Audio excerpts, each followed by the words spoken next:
Hello everyone, मैं अमन आप सभी का एग्रीकल्चर एंड जीके के ऑफिशियल प्लेटफॉर्म पर स्वागत करता हूं।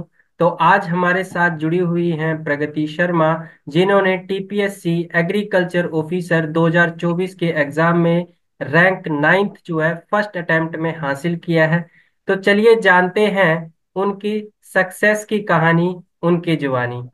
हाय प्रगति, स्वागत है आपका एग्रीकल्चर एंड जीके के अंदर। सबसे पहले थैंक सबसे पहले एग्रीकल्चर एंड जीके जो कोचिंग इंस्टीट्यूट है वो आपको और आपके परिवार को बहुत बहुत बधाई देता है कि आपने जो है, जो आपका सपना था वो सपना आपने अपना पूरा कर लिया और आपको जो है टीपीएससी एग्रीकल्चर ऑफिसर की जो है जॉब मिल चुकी है। बहुत बहुत बधाई हो आपको। जी sir, thank you sir, thank you so much. चलिए जो है आप अपना ब्रीफ इंट्रोडक्शन दीजिए और उसके बाद जो है आपकी सक्सेस स्टोरी हम जानना चाहेंगे कि किस तरह से आपने प्रिपरेशन किया, कौन कौन सी डिफिकल्टीज आई और उनका कैसे सामना किया आपने, ताकि जो हमारे जूनियर्स हैं जो भी प्रिपरेशन कर रहे हैं इस एग्जाम के लिए, उनको जो है एक मोटिवेशन मिले और अपनी लाइफ में वो भी आपकी तरह जो है सक्सेस को अचीव कर पाए। अपना प्लीज ब्रीफ इंट्रोडक्शन दीजिए। जी सर, जी sir. Hello everyone, this is Pragati Sharma. I have completed my graduation from Central Agricultural University, Arunachal Pradesh, Pasighat. Thereafter, last year I have completed my master's degree from Punjab Agricultural University, and currently I am pursuing PhD in vegetable science. I am in the first year. Maybe I will not be able to complete my PhD. I will be soon joining this agriculture officer, as an agriculture officer, sir. Okay. अच्छा प्रगति जी, हमें जो है उस movement को share बताइए, उस movement के बारे में बताइए जब आपको पता चला कि रिजल्ट आ चुका है और जो है मैंने ये एग्जाम क्लियर कर लिया, फाइनली मैं जो है एग्रीकल्चर ऑफिसर के लिए सिलेक्ट हो चुकी हूँ। तो उस समय आप और आपके परिवार का क्या माहौल था, किस तरह के खुशियों का जो माहौल था, क्या आप उसे जो है हम लोगों के साथ शेयर कर सकते हैं? जी बिल्कुल सर।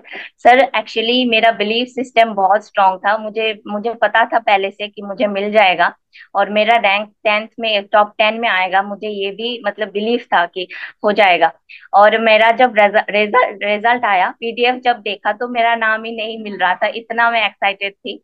और मैं 2-3 बार चेक किया फिर भी नहीं मिल रहा। बाद में रियलाइज हुआ कि मुझे इतना मार्क्स स्कोर होगा, तो उस हिसाब से मैंने सर्च किया तो 9th रैंक आया सर।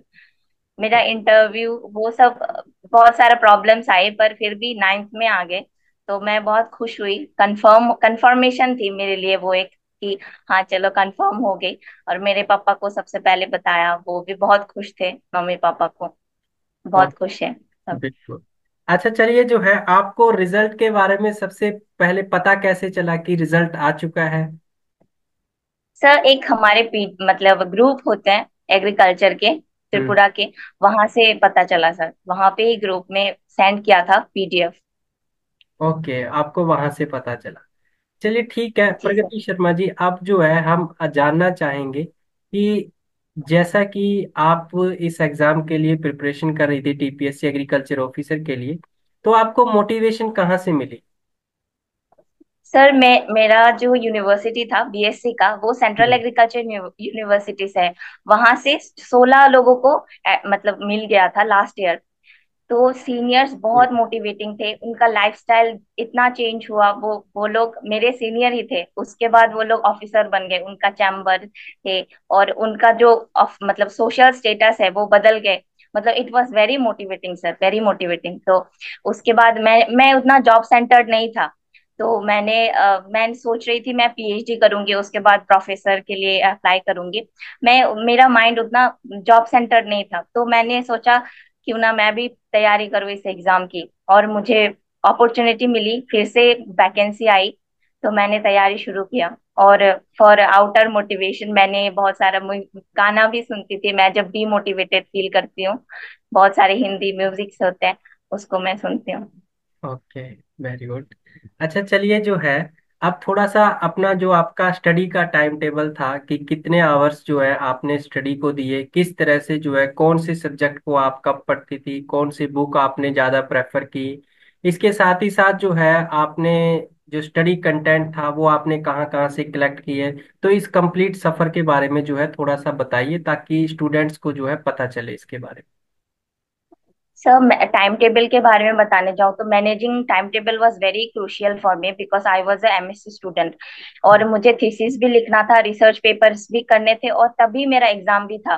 तो मुझे सब कुछ मैनेज करना था एक साथ। और मेरे एडवाइजर थे डॉक्टर प्रकाश महिला सर, उन्होंने भी बहुत मदद किया, बहुत हेल्पफुल थे वो सर। और मैंने बहुत कुछ मैनेज किया। सुबह मैं लाइब्रेरी जाती थी और पढ़ाई करती थी पीएयू में, और रात को आके थीसिस और रिसर्च पेपर की लिखते थे। वैसे ही मेरा टाइम मैनेजमेंट हो गया।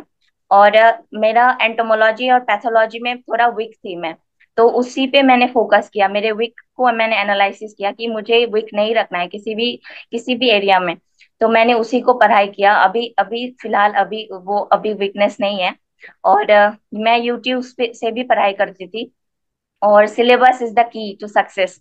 सिलेबस, प्रीवियस ईयर क्वेश्चन और टॉपर स्टॉक, ये बहुत इंपॉर्टेंट है। और टेलीग्राम में मॉक टेस्ट चलते हैं रेगुलर, और मैं रेगुलर मॉक टेस्ट देती थी sir.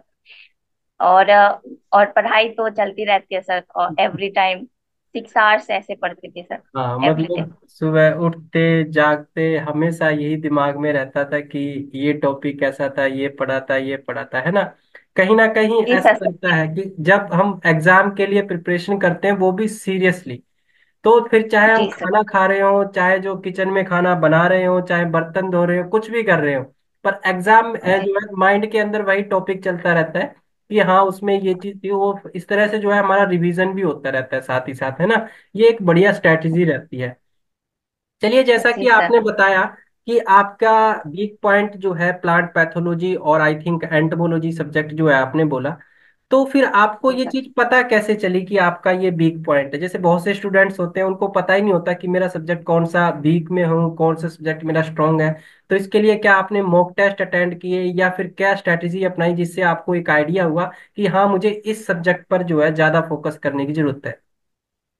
Sir, from the BSc मुझे इंटरेस्ट नहीं था इस सब्जेक्ट में, कम इंटरेस्ट था। Even though it is very important subject, मुझे इंटरेस्ट बहुत कम था इस सब्जेक्ट्स में। Okay. Just to pass I use to study.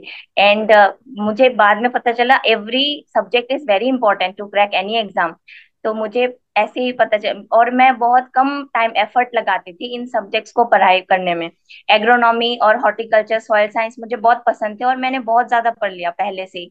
पर एंटोमोलॉजी और पैथोलॉजी ऐसा सब्जेक्ट है जो हमेशा मिस हो जाता था। तो मैं उसी को पहले स्टडी किया, उसके लिए बहुत सारे बुक्स मैंने फॉलो किया। तो अभी वो हो गया सर। ओके। चलिए प्रगति शर्मा जी, देखिए अगर हम कोई भी कंपटीशन एग्जाम की प्रिपरेशन करते हैं, तो जैसा कि आपने बताया, और जो है एक ये अच्छी स्ट्रैटेजी भी होती है कि हम अगर सिलेबस के अकॉर्डिंग पढ़ते हैं तो वो सबसे बेस्ट आपका प्रिपरेशन रहता है ना।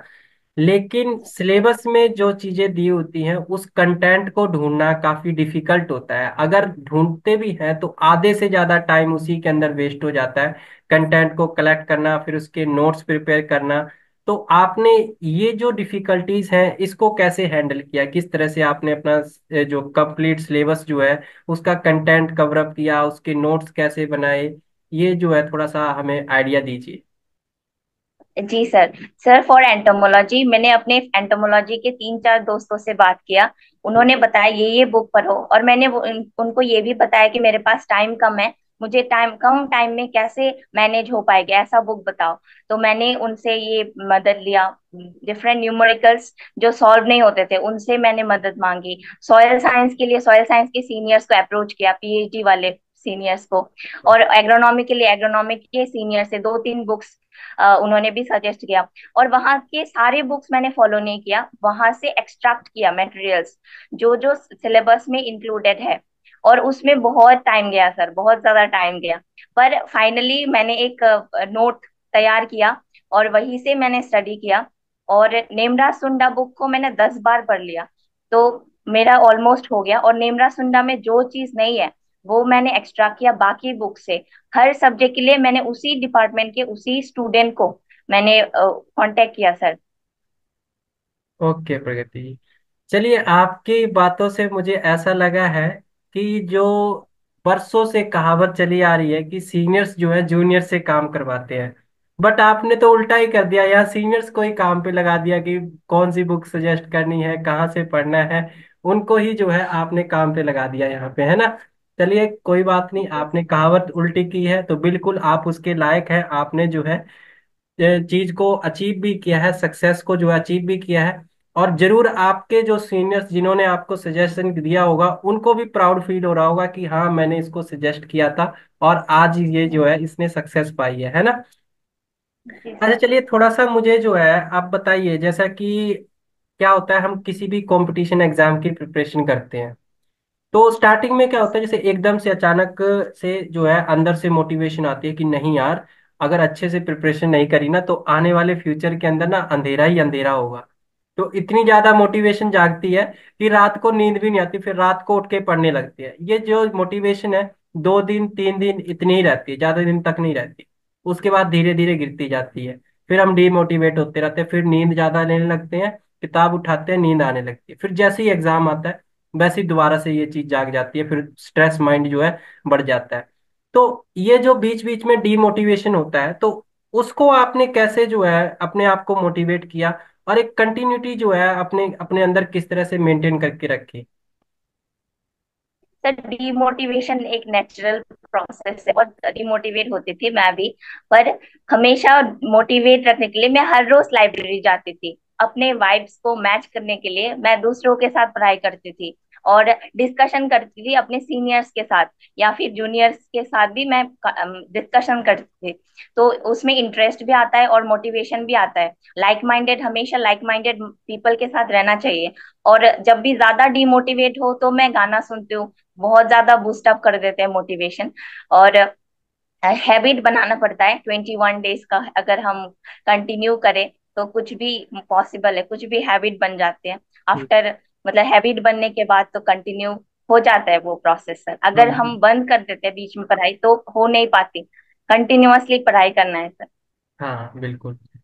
चलिए ठीक है प्रगति शर्मा जी, एक मैं अब आपसे पूछना चाहूंगा, जैसे क्या होता है, हम जनरली क्या है रिवीजन करना जो है वो किसी भी कंपटीशन एग्जाम के लिए बहुत ज़्यादा इम्पोर्टेंट माना जाता है। तो जब आपका एग्जाम आया होगा, डेट आ चुकी होगी, तो आपने रिवीजन के जो है जरूर किया होगा। तो क्या आप हमारे स्टूडेंट्स को बताएंगे कि रिवीजन जो है वो आपने किस तरह से किया, किस तरह से जो है शॉर्ट नोट्स आपने प्रिपेयर किए, ताकि कम से कम समय में जो है आप कंप्लीट सिलेबस को रिवाइज कर पाए। सर शॉर्ट नोट मैंने थर्ड राउंड जब मैंने पढ़ाई किया, 2-3 बार पढ़ाई करने के बाद जो मुझे याद नहीं रहता था उसी चीज को मैं लिखती थी एज अ शॉर्ट नोट। और हम्म। उसको एग्जाम से पहले 5 दिन पहले या 3 दिन पहले उसको रिवाइज करके मैं जाती थी। उसको जितना भी पढ़ लो मुझे याद नहीं रहता, तो एग्जाम से पहले भी मैं पढ़ती थी उसको। तो ऐसे ही मैंने किया। नोट्स हमेशा मैं ऐसे ही बनाती हूँ क्योंकि लॉन्ग नोट्स मैं प्रेफर नहीं करती। जो भी याद नहीं रहता वही करती हूँ सर, वही बनाती हूँ। अच्छा चलिए ठीक है। अच्छा एक जो है क्वेश्चन मेरा भी है आपसे, जैसे क्या होता है जी सर। अक्सर स्टूडेंट भी क्लास में पूछते हैं, जैसे फैक्ट होते हैं ना, डेट वगैरह हो या फैक्ट वगैरह होते हैं, उनको याद करने के लिए ज्यादातर तो मैं तो ये प्रेफर करता हूँ कि टेबुलर फॉर्म जो है वो सबसे बेस्ट रहता है। एक टेबल फॉर्म में जो है उसको बनाइए, और जहां भी आप स्टडी करते हैं, चाहे स्टडी टेबल हो या फिर अपने बेड के साइड में जो है उसको वॉल पर चिपका लीजिए, और जब भी आपको टाइम मिले उसको रीड करते रहिए, है ना। मेरा तो प्रेफरेंस ज्यादातर यही रहता है।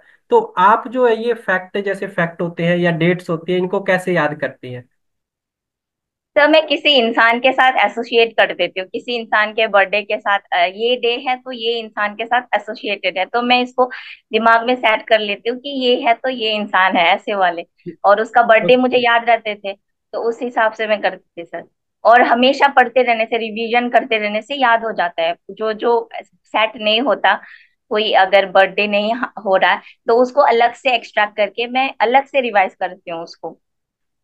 ठीक है प्रगति जी। अच्छा चलिए मुझे थोड़ा सा अब ये बताइए कि agriculture and GK coaching institute ने जो है आपकी किस तरह से हेल्प की, किस तरह से जो है हमारे प्लेटफॉर्म के द्वारा या हमारे कोचिंग इंस्टीट्यूट ने जो है आपके सक्सेस में अचीव करने में जो है मदद की। तो पहले तो सर आपने बहुत सारा यूट्यूब का वीडियो, आपका भी बहुत सारा वीडियोस देखा मैंने। वो भी बहुत मोटिवेटिंग था और वो बहुत मतलब इंफॉर्मेटिव था एक्चुअली, बहुत इंफॉर्मेटिव था। और मैं बीएससी से शायद मैंने सब्सक्राइब करके रखा है यूट्यूब में हमेशा। सबसे पहले नोटिफिकेशन आती थी जॉब्स की, और मैं अपने आप को मोटिवेट करती थी, अब प्रिपेयर कर लो, अब तो प्रिपेयर कर लो, पर नहीं हो पा रहा था। और मैंने लास्ट में इंटरव्यू फियर को मतलब compete करने के लिए, बीट करने के लिए मैंने वो परचेज किया था कोर्स, एग्रीकल्चर एंड जीके से। वहां पे मैंने इतना ज्यादा मतलब वो किया, मॉक इंटरव्यूज दिए।